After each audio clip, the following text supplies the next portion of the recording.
Sí quisiera complementar desde una visión justamente nuestra, que de alguna manera la dirección general que yo conduzco tiene la responsabilidad de monitorear la informalidad, pero también de plantear, de proponer estrategias para ir superando esta situación que no es una situación normal y que justamente en esta cultura de emergencia, ¿no?, desnuda las consecuencias que tiene justamente la comunidad.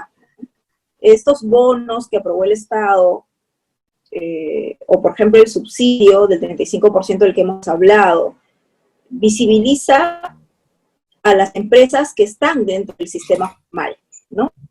El Estado, para el Estado son visibles las empresas formales, que tributan, que están bancarizadas, que tienen sus trabajadores en planilla, y entonces el Estado, son esas empresas a las que se va dirigidos todos estos subsidios, bonos y apoyo que el Estado puede dar en esta circunstancia de emergencia.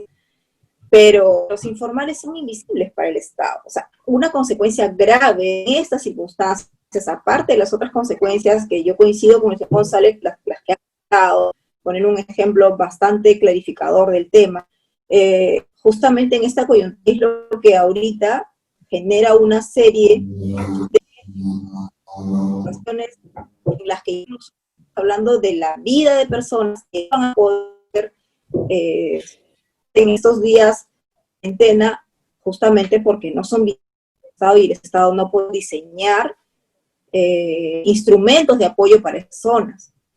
Una situación totalmente visible ha sido el tema independiente, ¿no? Hay muchas personas que son independientes, que hacen negocios de manera independiente, pero de manera independiente y de manera informal. Entonces, los datos que tiene el Estado recogen a través de SUNAT, a través de otras bases del CIS y de otras que se dejan, recogen personas a las cuales se les dirigen estos bonos, pero las personas normales lamentablemente no están en las bases de datos del Estado, la mayoría de personas. Entonces, esta situación a nosotros nos hace reflexionar muchísimo, no solamente por parte del, porque yo he entrado a esta dirección hace aproximadamente 4 meses, o sea, 3 meses de la cuarentena y un mes ya medio de la cuarentena, realmente con pocas posibilidades de gestionar. Tema de la informalidad, pues las venimos arrastrando por décadas y realmente los esfuerzos que el Estado ha venido implementando en varios gobiernos, que no han sido esfuerzos, digamos, han sido pocos esfuerzos, pero no han podido lograr resultados que realmente podamos ahora tener pues una tasa de edad al menos manejable. No estamos hablando que la informalidad al menos supera el 70% de la PEA, y entonces el tema es realmente abismal.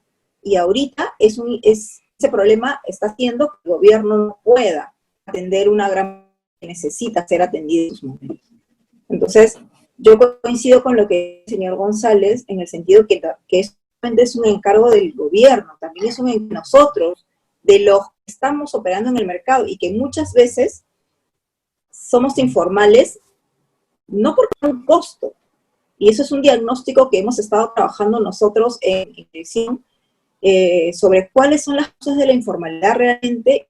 De la informalidad radica, bueno, en un tema de desconocimiento, es cierto también, porque nuevamente no pensemos en el tema del tema urbano, en donde efectivamente hay mayor acceso a información, sino hablando a nivel de todo el Perú y de los distintos retos que implica del Estado, llegar a los municipios más remotos.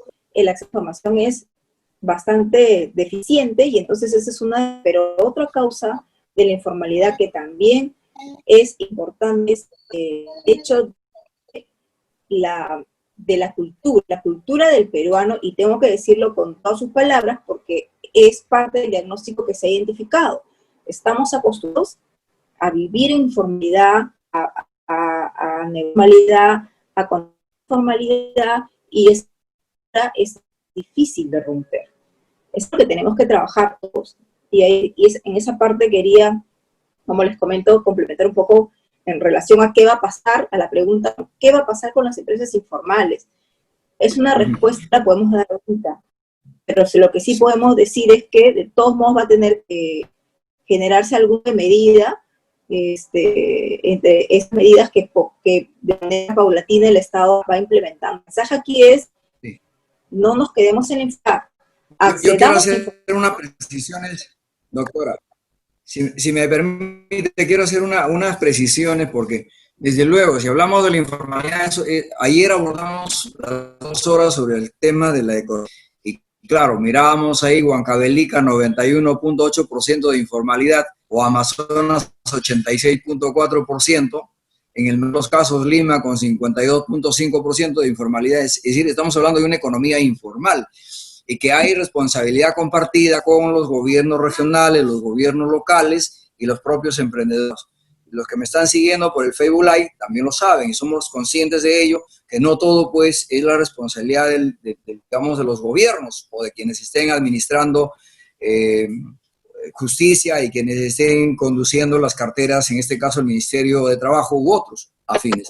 Sin embargo, a mí sí me preocupa el tema, por ejemplo, de lo publicado en el diario La República.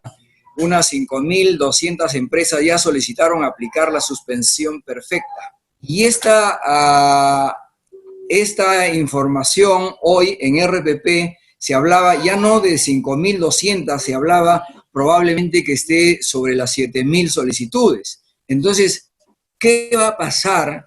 ¿Qué va a pasar en los próximos días mirando el escenario? O sea, porque de eso se trata, de conversar para ver por dónde vamos encontrando soluciones.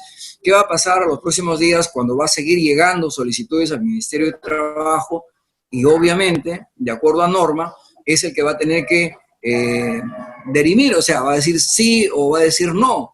Pero tenemos al lado, al frente, vamos a poner al caso de aquel que le dice no, sus condiciones. Por ejemplo, hay una empresa de una cadena de casinos que nos escribe y nos dice, mira, no sé qué hacer, yo tengo una cadena de negocios en Lima y en regiones, pero por lo menos este año los voy a despedir porque no voy a poder soportar pagar durante el año a los trabajadores que los tengo en planilla. Entonces, ¿qué hacer frente a esos puntos críticos en la que nos vamos a tener que enfrentar en los próximos días? Hoy aún todavía se mantiene, pero digo que vienen días donde va a haber una congestión de solicitudes, de reclamos y posiblemente de procesos, porque hay trabajadores que más adelante podré señalar con nombre propio de preocupaciones donde los trabajadores han sido despedidos y no les han dado absolutamente nada. Entonces, ¿qué hacer en esos casos, doctora? ¿Cómo adelantarnos a esa ola que puede venir? Sí. Lo que comenta el señor Rómulo es totalmente, digamos, la idea que tenemos que contar, ¿no? Ahorita, la medida que el gobierno está impulsando es la suspensión perfecta, como una manera de empleos, pero también de dar respiro a las empresas frente a esta situación que todos están afrontando. Entonces, si bien más adelante nosotros tenemos un tablero de control donde monitorea la reducción de trabajo formal. Nuevamente acá lo podemos orientar únicamente al tema formal porque es donde nosotros tenemos la información y son esas que a las que se está atendiendo ahorita con estos mecanismos. Entonces, tenemos un monitoreo diario de cómo va evolucionando, cuántas empresas, cuántos, de tal que nos permita prever en qué momento podría darse algunas otras medidas que pudieran complementar. Nosotros no nos vamos a poner en esto de despidos.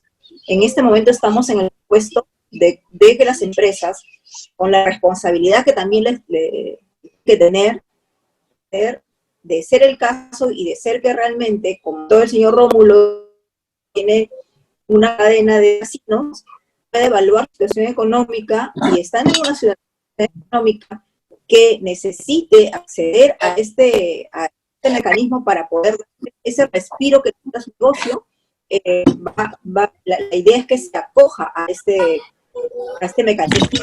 El respiro ahorita no es un mecanismo que esté autorizado o que tenga justificación, porque como ya les digo, ya el gobierno ha aprobado una serie de medidas, ¿no? El tema solamente es aislado, o sea, no podemos evaluar las medidas de manera aislada, no podemos decir, bueno, tengo los efectos, pero yo puedo despedir ahora, que ya no me alcanza.